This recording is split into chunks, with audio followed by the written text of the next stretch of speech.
Hello and welcome to another episode of Chuchu as a Ranker. On this episode we're going to be discussing the discography of Shed 7. So Shed 7 were a band synonymous with the Britpop era of the mid to late 90s, taking cues from bands like the Stone Roses and the Smiths and melding them with frontman Rick Witter's wide boy swagger. Shed 7 fit right into the latest zeitgeist of the time. Although the band never quite made the A tier of Britpop, which was reserved for the likes of Oasis, Blur, Pulp and Suede, they very nicely served as a leader of the B tier and became regular visitors to the UK Top 20. In fact, they had 15 top 40 singles in their lifetime, which is pretty damn impressive. The band initially consisted of Rick Witter on vocals, Joe Johnston on guitars, Alan Leach on drums and Tom Gladwin on bass, but just before the band was signed, Joe Johnston decided to quit the band and was replaced instead by Paul Banks on guitar. The band made 3 albums during the peak of Britpop before Paul Banks unfortunately fell out with the band and left fairly acrimoniously. He in turn was replaced by the original founding member Joe Johnston on guitars, and this version of Shed 7 released one more studio album before the band went down with the Britpop ship and officially split in 2003. However, in 2007, after reconciling with estranged guitarist Paul Banks, the band reunited as a 5-piece and set off on a greatest hits reunion tour. This proved so successful that the band actually remained together, continued to tour, and even put out a brand new studio album in 2017. As for my own fandom, yeah, I like Shed 7 quite a bit. I was a teenager during the Britpop era, and Shed 7's music was pretty unavoidable. That said, I wouldn't classify myself as a die-hard Shed head. Shed 7 are definitely more of a casual fandom for me, but I do really enjoy their music. Now, a few housekeeping notes on this list before we begin. So I'm only going to be ranking the 5 official studio albums on this list, which does leave a major outlier, which is One Hand Clapping, which was an album of demos which was put out from an unreleased album they were making. Technically, that's an album of unreleased material and is sequenced in the form of an album, so it really feels like an album to me. So I don't know why they don't include it within their studio albums, but they don't, so neither am I. That also eliminates Going for Gold, their singles compilation of 1998. Now that record is absolutely gangbusters, so if you're listening to this and you don't own Going for Gold, definitely go and check that out. It's absolutely brilliant. So, without further ado, let's be complete rankers and rank up a storm. These are Shed 7 studio albums ranked from worst to best.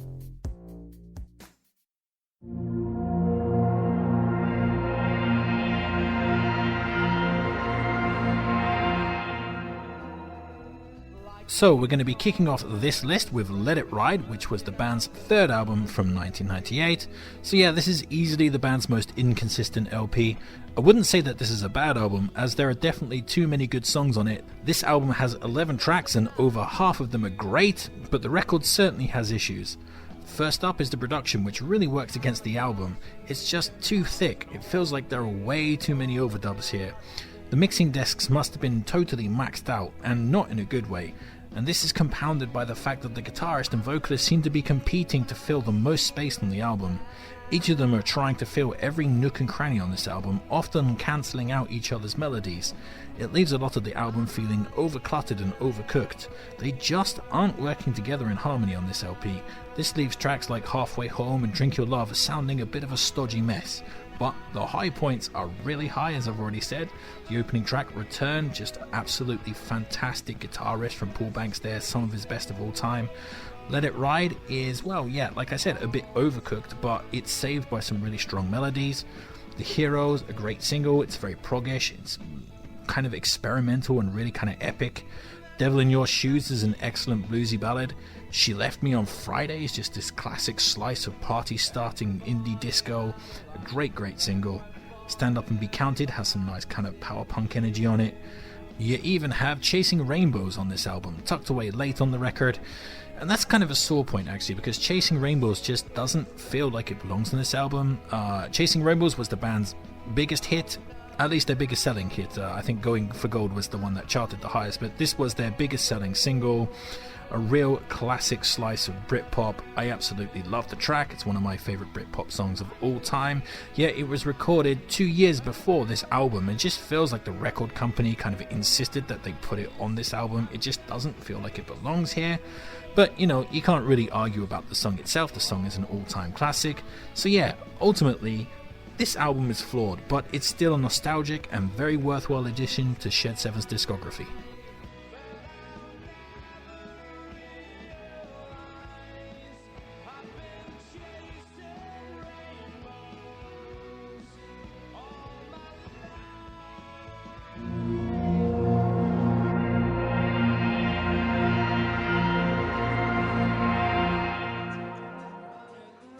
So, coming in next, we have Truth Be Told, which was the band's fourth album from 2001. So on this record, Paul Banks is out the door and is replaced by Joe Johnston on guitars.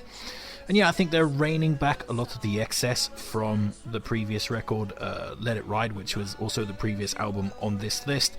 They're simplifying things. This album feels very spacious. It has lots of space to breathe. It just feels very clean and angular. And interestingly, they've changed guitarist here, and definitely Joe Johnston is more indebted, I think, to John Squire than Paul Banks was, because a lot of this is really moving back towards the Stone Roses. Tracks like Eyes Before and Thinking Again, Be Myself and Step Inside Your Love definitely feel Stone Roses-esque, or if not, at least kind of like the Grateful Dead, like very heavy on the 1960s psychedelia, but they're really, really cool.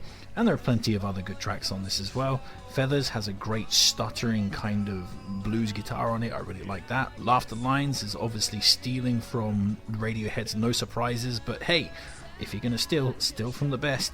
My personal favourite track off this is Cry for Help, which is just one of those grandstanding Shed 7 ballads that they're just so good at. In fact, the masters of, I think, just completely nails the emotional connection. Really, really awesome track. So yeah, like a lot of fourth albums, I feel the band are kind of reaching a type of maturity on this that they had lacked before. This is very stately, very grand, and just a really great Shed 7 record. Good stuff.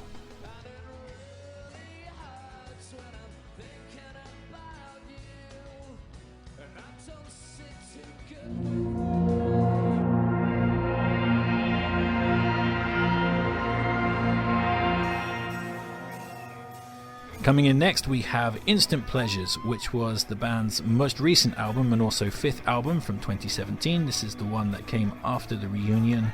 And yeah, this kind of goes against the title. Like, the title is Instant Pleasures, but I do feel that this is the band's least immediate record, but I feel it has legs, and the more times you spin it, the more it digs its claws in. I think it's a pretty damn good record. First off, I will say I love the production on this. I think it's full and slick, yet has enough space that you can hear little details in the background. I think it's really cool. Also a lot of reverb, echo and delay, really kind of adding to the atmosphere, and this is just a solid roster of tracks. I don't think there are any bad songs on this. Oh, maybe Hang On and People Will Talk, just step off the gas a little bit, but everything else on here is absolutely great. Room in My House has those sing-along catchy vocal melodies, really cool. It's Not Easy, again, super catchy. Victoria, obviously referencing my favorite band, The Kinks there, good stuff. Enemies and Friends, I absolutely love that song. It just takes a sideways step into electronica. I think it's really dynamic and doesn't really sound like anything else the band have made, but in a very, very good way. That's awesome. Star-Crossed Lovers has just a fantastic guitar solo on it. Absolutely love that. And the closing track, Invincible, again, another one of those really huge, grandstanding ballads. I love the kind of echoey Ebo guitars on it. Like just one of those songs that makes you want to just stick your fist in the air triumphantly. Yeah, a really awesome closing track. And yeah, this is an absolutely fantastic record by Shed 7. I hope there's more of this to come.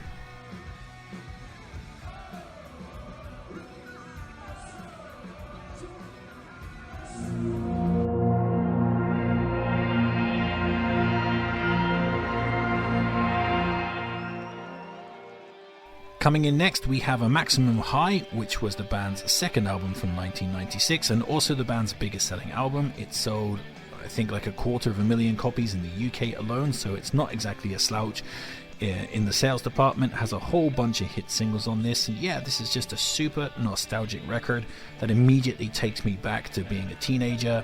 Yeah, I love it. I don't think the record is quite perfect though. It has some faults on it, has a couple of filler tracks, and I do believe that some of the production on this is a bit odd. Some of the tracks on this, for example, the single cuts are all really slickly produced, but some tracks, especially on the B-side tracks like Lies, This Day Was Ours, Lady Man, Falling From the Sky, they seem to have more of a kind of like thrifty production. Like the singles obviously got the lion's share of the details here. But that's not to say those thriftily produced songs are bad songs. In fact, some of them are really, really awesome. Lies and Lady Man in particular. Lies,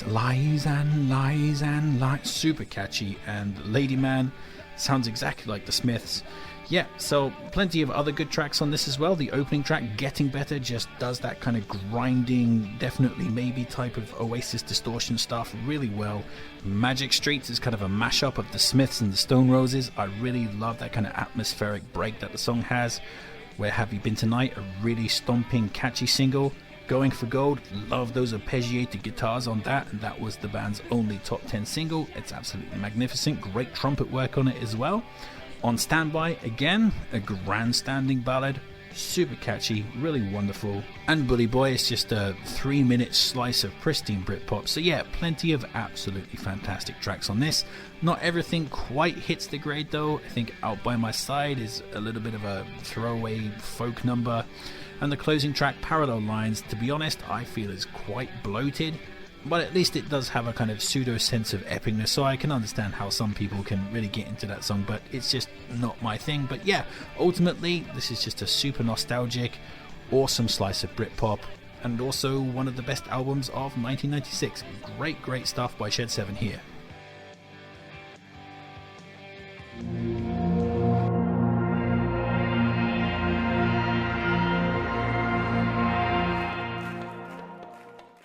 So here we are at the top of the mountain, and the Shed 7 gold medal is going to go to Changegiver from 1994, which was the band's debut album.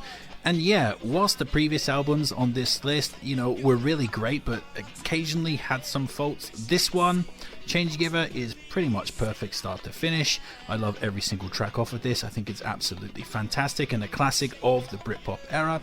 And yeah, just everybody is on fire on this record. I think the rhythm section do really awesome work on this, especially Alan Leach bringing in those bongos and kind of jumbled rhythms.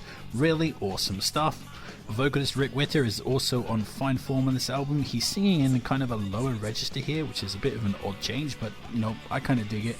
But here, lyrically, he's veering between kind of like narcissistic, egotistical lyrics. For example, Dirty Soul, Casino Girl, or the absolutely fantastic debut single Mark, where he's just basically telling you that he's the best thing ever since sliced bread, which is pretty damn funny, to be honest.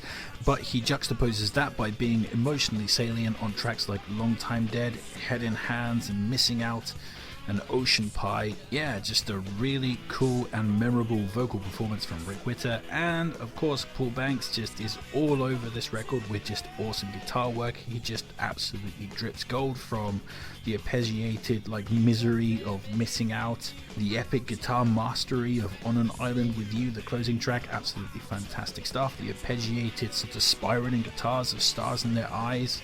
Yeah, just absolutely magnificent performance across this record, and this record is just stuffed to the gills with just fantastic songs. As I said, everything on this record is a highlight. Speakeasy, really, really catchy single, absolutely magnificent. Missing Out, I've already mentioned, sounds exactly like the Smiths, just really, really awesome. Ocean Pie is perhaps the band's best ballad that they ever created, it's absolutely magnificent. Long Time Dead, super, super emotional. I just love the lyrics on that and the atmosphere. And the best track on this is probably the band's second single, Dolphin. Again, those jumbled rhythms and that kind of white boy, laddish, like almost kind of indie dance music vibe. It's absolutely fantastic. So yeah, this is pretty much a masterpiece. It's the best Shed 7 record in my opinion, and a record that everybody should check out, especially if you're into the Britpop period. So that's it. That's my Shed 7 list, but that might not be your list. Your list might look completely different. Please sound off in the comment section and tell me how you would rank these records. Like, share, subscribe, and all that other kind of YouTube jazz. Make sure to take care of yourself, but most importantly, just keep on ranking.